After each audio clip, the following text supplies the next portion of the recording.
नमस्कार, मी वैष्णवी राऊत. एनडीटीव्ही मराठीवरती आपल्या सगळ्यांचं स्वागत आहे. आणि एक मोठी महत्त्वाची बातमी सुरुवातीलाच.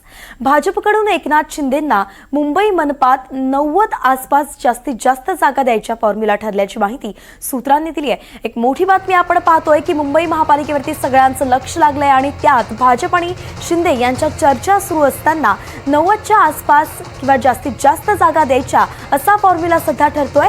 मुंबई मनपात भाजपकडून नवीन प्रस्ताव आल्याची माहिती सूत्रांनी दिली आहे. मुंबईत शिवसेनेला 90च्या आत जागा देण्यावरती भाजपचा आग्रह आहे, तर दुसरीकडे जास्त जागा मिळाव्या यासाठी एकनाथ शिंदेंनी देवेंद्र फडणवीसांकडे आग्रही असल्याचंही माहिती आहे. एकनाथ शिंदे यांच्याकडून 125 जागांची मागणी होती आहे. पहिल्या युतीच्या बैठकीत ती मागणी त्यांनी केली होती आणि त्यावेळेस भाजपकडून 53 जागा ऑफर, ज्या 53 जागांची ऑफर शिंदेंना दिली गेली होती. सागर कुलकर्णी आपले प्रतिनिधी आपल्यासोबत आहेत.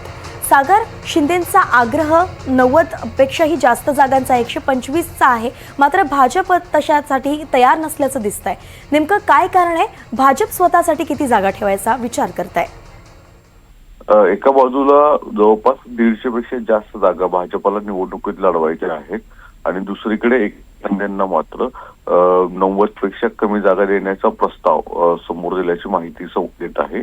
एका बाजूला एकनाथ शिंदेच्या वतीने युतीची ज्यावेळेस चर्चा सुरू झाली त्यावेळेस जवळपास 125 जागा पहिल्याच बैठकीत मागण्यात आल्या होत्या.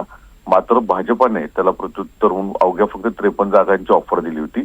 त्यानंतर युतीची दुसरी बैठक झाली त्यावेळेस देखील अवघ्या 10 ते 15 जागा वाढवून दिल्या अशी माहिती उपलब्ध होत आहे. आता काल रात्री उशिरा मुख्यमंत्री देवेंद्र फडणवीस आणि उपमुख्यमंत्री एकनाथ शिंदे यांच्या उपस्थित झालेल्या बैठकीत सुद्धा एकनाथ शिंदेंनी जवळपास 100 पेक्षा जास्त जागा मिळाव्यात अशी आग्रही भूमिका मांडल्याची माहिती समोर येते. मात्र भाजप त्याला फारसा अनुकूल नाही असे समोर येत आहे. यामुळेच कुठे ना कुठेतरी भाजपचा प्रयत्न आहे की एकनाथ शिंदेंना 90च्या आसपास जागा दिल्या जाव्यात. मात्र शिंदेंचा आग्रह त्यापेक्षा अधिक जागा मिळवण्यासाठी आहे. त्या अर्थातच भाजप तयार नाहीये, मात्र आता हा जो 90 जागांचा प्रस्ताव आहे तो शिंदे या ठिकाणी शिंदेंना मंजूर असेल का हे पाहणं महत्त्वाचं असणार आहे, कारण की त्यांचा तर 100च्या वरती जागा मिळाव्यात असा आग्रह आहे. पाहावं लागेल चर्चा काय होते आणि यातून तोडगा काय निघतो. धन्यवाद सागर सविस्तर अपडेटसाठी.